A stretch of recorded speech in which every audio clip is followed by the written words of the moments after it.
assunto é com Murilo Rocha. Olá, Murilo, agora sim, oficialmente. Oi, Lucas, bom dia a você, a Luciana Bom dia. e ao ouvinte da Band News. Quinta-feira cheia, né? Cheia de notícias, esse assunto das ambulâncias que a gente continua acompanhando, né? Parece que agora elas saíram lá do aeroporto Carlos Prates, foram para emplacamento, finalmente, né?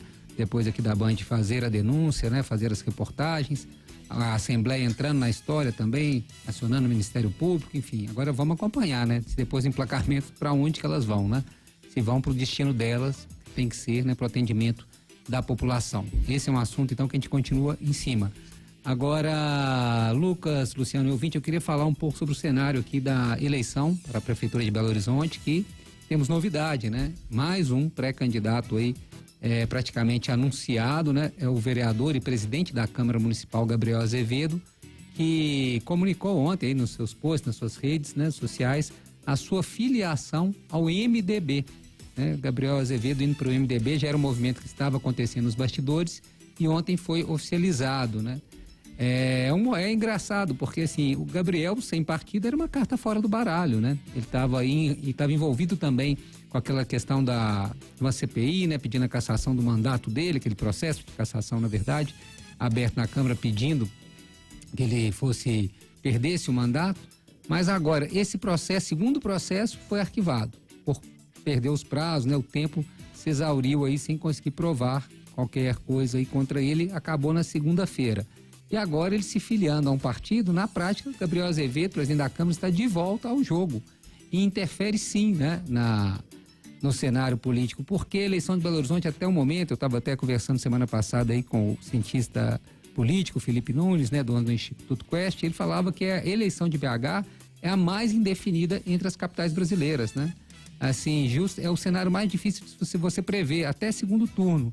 São Paulo, por exemplo, tem candidatos bem na disputa ali, Boulos, o prefeito Ricardo Nunes, outros nomes. Então já dá para você projetar mais ou menos quem estará num segundo turno. Aqui em Belo Horizonte não. Todas as pré-candidaturas anunciadas até agora, os nomes colocados até agora, ninguém decolou. Né? Não tem ninguém, assim, não dá para você cravar que fulano e tal vai estar no segundo turno, quanto menos arriscar que vai ganhar a eleição. Então, o presidente da Câmara, Gabriel Azevedo, volta ao jogo e volta ao jogo com chances, né?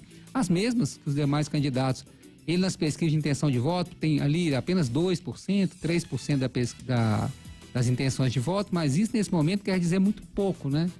Porque a gente não tem, como eu digo, um candidato forte, como tinha nas últimas eleições, Alexandre Calil, que já aparecia com mais de 40% das intenções de voto desde o começo, e acabou ganhando em primeiro turno. Dessa vez, nós não temos. Temos esse cenário pulverizado. E eleição municipal é aquilo, é um tiro curtíssimo, né? A campanha na TV começa em agosto, o eleitor se mobiliza ali por volta de setembro e a eleição já em outubro. Então, um fato, né? Um fato novo, um desempenho bom no debate, uma campanha de rede social forte, que pegue ali um bordão, alguma coisa, pode impulsionar qualquer uma dessas candidaturas aí, que nós temos lançadas até agora, as pré-candidaturas, e jogar esse candidato para um segundo turno. Por isso, vejo a minha análise é que o Gabriel está de volta ao jogo e com chances reais de compor esse segundo turno, porque a gente tem o prefeito da capital, o candidato, não decolou ainda, né? Pelo contrário, até se desgastou um pouco nesse começo de ano aí, com algumas brigas que anda comprando. A deputada federal Duda Salabert vai sair mesmo, vai sair candidata, e se sair também tem um público nichado, né? Também não disparou. No lado da direita temos o deputado estadual Bruno Engler, que já tentou eleição, teve um desempenho até razoável, mas enfim, também não... Foi o segundo, né? Exatamente, mas ali com 11%, né, de intenção de voto, pode ser meio um teto dele, talvez. Ainda na direita temos o Carlos Viana, que vai dividir voto aí, o senador Carlos Viana, que vai dividir voto com Bruno Engler. Então é um cenário muito aberto, né? Então eu vejo assim, Gabriel Azevedo de volta ao jogo, com chances como todos os outros, né? E é importante a gente falar que ele não está num partido qualquer, né?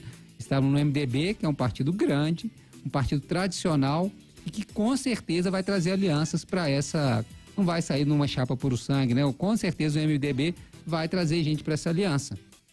Então é um nome a se considerar a partir de agora, como eu disse, estava fora do baralho pelo mau momento político que vivia, e ele volta a ter chances, né? O grande perigo, o grande risco para o Gabriel é o próprio Gabriel, né? A gente sabe que ele é o maior inimigo dele, assim, né? Ele tem potencial, tem trunfos na mão, às vezes, mas sempre passa da medida e causa desgastes, às vezes, para a campanha, para a figura política dele, né? Até perante o eleitor, né? Às vezes dá a impressão que passou do ponto, de uma certa grosseria. Então, se ele conseguir controlar isso aí, até as eleições, né? Até em agosto, né? Se o Gabriel conseguir controlar o candidato Gabriel, ele chega com chances aí de, né, se despontar aí, como eu disse, como os demais candidatos, porque estão todos ali abaixo de 10 pontos percentuais. É uma eleição pulverizada, né? Não tem ninguém que você fala assim, não, esse está garantido. A gente pode talvez falar, não, vai ter um candidato da direita, extrema-direita no segundo turno, tá? Mas quem será ele? Não dá para cravar. E o centro e a esquerda também deve ter alguém, mas também não dá para te falar, né? É uma eleição de segundo turno que está aberta e com um novo personagem, né? A gente já tem, depois vamos fazer a conta aí, trazer para vocês, nós já temos 7, talvez, pré-candidaturas lançadas aí, ainda vamos ter os partidos nanicos com os candidatos, né? Então, ou seja, se bobear, vamos ter aquela eleição aí com 10, 12 candidatos aí, o que é uma eleição que fica mais difícil de se prever.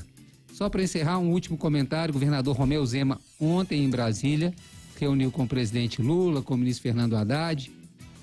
Estava lendo aí, parece que ele tomou um chá de cadeira ali de 1 hora, parece, antes da reunião, mas também ontem o primeiro-ministro da Espanha estava aqui no Brasil, Lula recebeu ele, enfim, depois disso recebeu o governador Romeu Zema.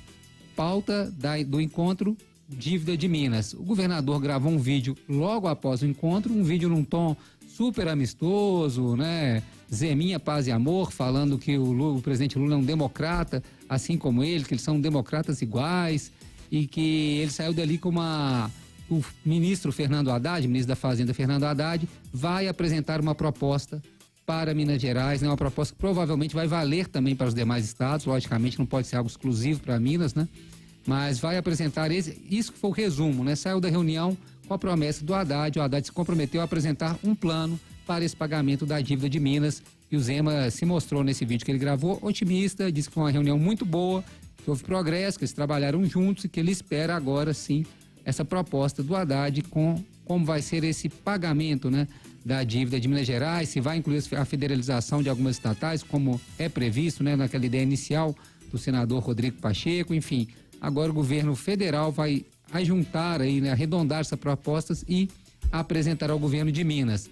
Detalhe, provavelmente vão ter que pedir uma prorrogação de prazo para o STF, né, porque hoje a dívida, Minas não está pagando a dívida por causa de um acordo com o STF.